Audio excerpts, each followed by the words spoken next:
महाराष्ट्रातून मान्सूनने आता जोरदार बॅटिंग सुरू केली आहे। नाशिकमध्ये गोदावरी नदीला पूर आला असून नंदिनी नदी धोक्याच्या पातळीवर पोहोचली आहे। कोल्हापुरात पंचगंगा नदी दुथडी भरून वाहत आहे, तर अनेक बंधारे पाण्याखाली गेले आहेत। दुसरीकडे काही जिल्ह्यांमध्ये अजूनही शेतकरी पावसाची वाट पाहत आहेत। राज्यभरातील पावसाची ही मोठी अपडेट पाहूया या सविस्तर रिपोर्टमधनं।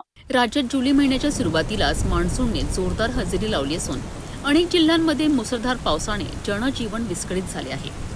नाशिकमध्ये सलग पावसामुळे गोदावरी नदीच्या पाणी पातळीत मोठी वाढ झाली आहे।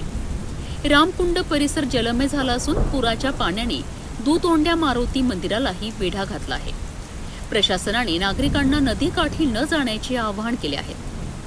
गंगापूर धरणाच्या पाणलोट क्षेत्रात झालेल्या मुसळधार पावसामुळे नंदिनी नदी धोक्याच्या पातळीवर पोहोचली आहे। पुलावरून पाणी वाहून गेल्याने वाहतूक बंद करण्यात आली असून नदीकाठच्या अनेक सोसायट्यांमध्ये पाणी शिरले आहे। कोल्हापूर, सांगली आणि सातारा जिल्ह्यांमध्ये पावसाचा जोर कायम आहे। पंचगंगा नदीची पातळी 36 फुटांवर पोहोचली असून जिल्ह्यातील 61 बंधारे पाण्याखाली गेले आहेत। कृष्णा, वारणा, कोयना आणि दूधगंगा नद्याही दुथडी भरून वाहत आहेत। नाशिक शहरातील गंगापूर रोड, पंचवटी, सातपूर, सिडको, अंबड आणि नाशिक रोड परिसरात रस्ते जलमय झाले असून अनेक ठिकाणी वाहतुकीवर परिणाम झाला आहे।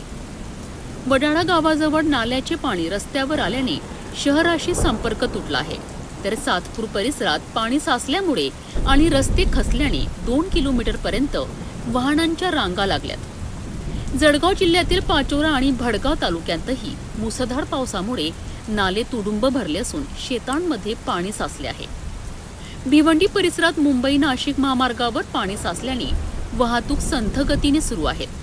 अनेक ठिकाणी मोठे खड्डे पडल्यामुळे वाहन चालकांना मोठा त्रास सहन करावा लागतोय।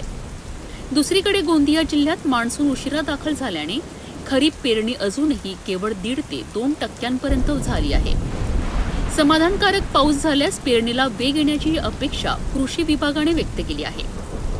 छत्रपती संभाजीनगर जिल्ह्यात 7 तालुक्यातील 12 महसूल मंडळांमध्ये अतिवृष्टीची नोंद झाली असून जिल्ह्यात सरासरीच्या जवळपास 97% पाऊस झाला आहे। दरम्यान हवामान विभागाने मुंबई, ठाणे, पालघर, रायगड, रत्नागिरी आणि सिंधुदुर्गसह कोकण पट्ट्यासाठी मुसळधार ते अतिमुसळधार पावसाचा इशारा दिला असून नागरिकांनी सतर्क राहण्याचे आवाहन करण्यात आले आहे। राज्यात एका बाजूला पूरस्थिती निर्माण झाली आहे, तर दुसऱ्या बाजूला काही जिल्ह्यांमध्ये अजूनही शेतकरी पावसाची वाट पाहत आहेत। त्यामुळे पुढील काही दिवस हवामानाचा अंदाज आणि प्रशासनाच्या सूचनांकडे लक्ष ठेवणे गरजेचे आहे।